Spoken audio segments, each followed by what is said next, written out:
سلام،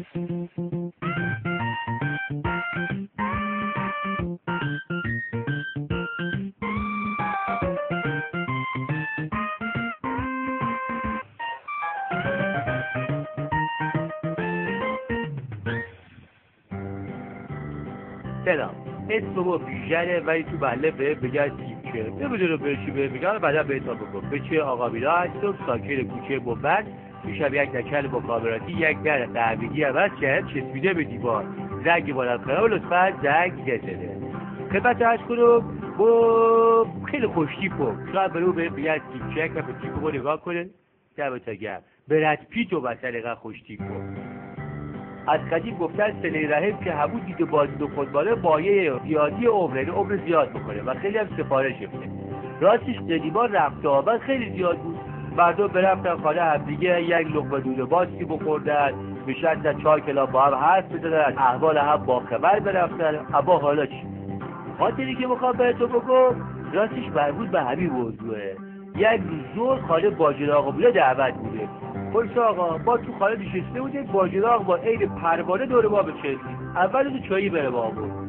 مخلص موسر آقا وقتی چاکه چه زحمت کشیدی، خودو بر بدارم دست درد کن، قدری که خودو بر بدارم بیا. حال شما خوبه؟ راستی میخوای تو بدو با شما وایس خدا شو رفت. بیا موسر آقا کار دارم.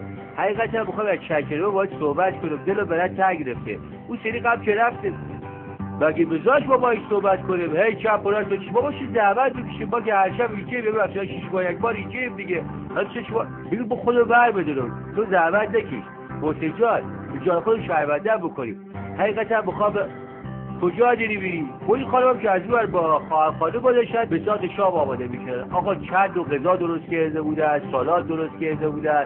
کجا آب که دیگه خودم بخورم دیگه نمیخوام بابا بل ندارم. هندواله خودش آب دیگه چیکار کنم؟ چیکار کنم دیگه آوردی دیگه بفرما. با نرجع چشمین آبه بابا بیشی 2 کلمه با هم صحبت کنیم دیگه. عجب استریلش هم بکنه خیال دست درد کنه با خیال سردی بکنه. خب ولی میخواسته تو بخوره بیه چیکار کنی؟ آقا هم 2 کلمه میخواسته صحبت کنه باز بلند شد رفت. کجا میری تو محسن؟ ببیشی بخواه باید حرف بزنم. ها دبک یاشفته دست درد نکنه بابا سنگ تموم گذاشتی. خلاصه اون روز زور با چراغ ما کلی باید تحویل گرفت ولی انگار شب آمده با هم صحبت کنیم که همش درگیر مسائل ایده چیکار دارن بکنن. ولی عجب با کاری درست کرده ظریف خانم. ای والله یک گلی پروانه‌ای بکشه. سیبزیبی خواه بادم جون شما خوابخواره بدبخت تیپچل چی جایی آمده.